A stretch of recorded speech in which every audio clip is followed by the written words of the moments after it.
Hello all, welcome to Read to Share. Today we're reading a Thomas and Friends story called Colin. This is a story about Colin, a crane who works at the wharf.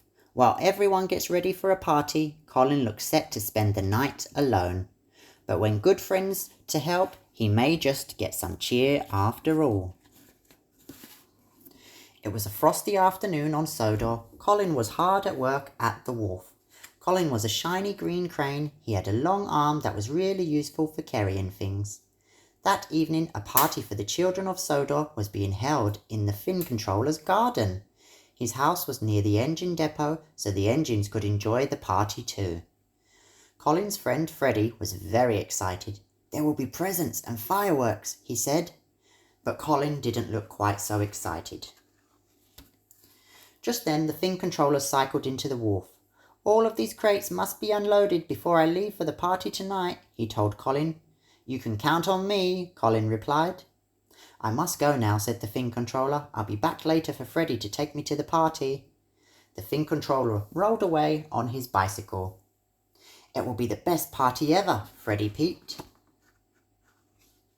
Colin still didn't look excited. He couldn't go to the party. He had to stay at the wharf. He didn't have wheels like the engines. "I've never been to a party," Colin sighed.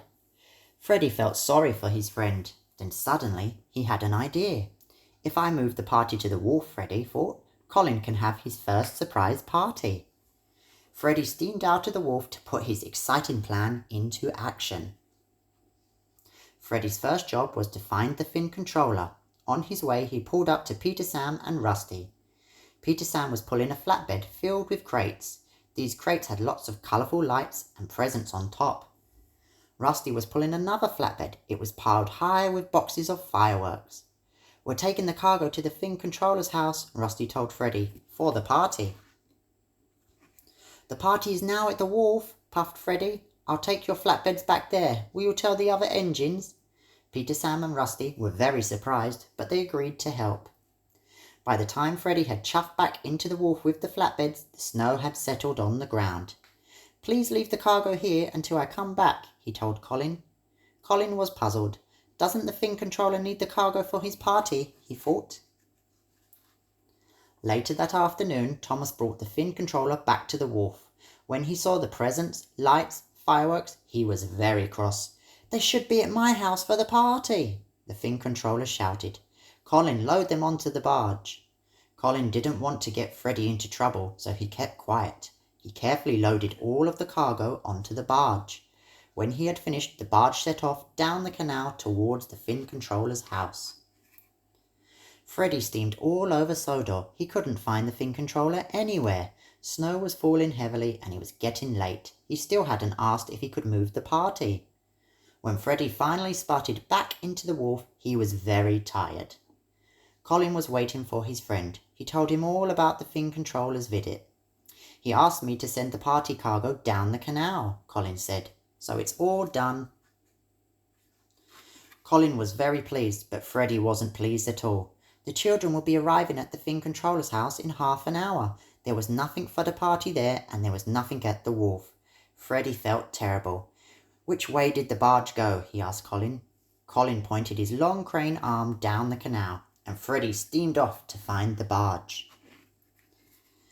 The fin controller was very cross when Freddie finally pulled up next to him. "Where have you been, Freddie?" he snapped.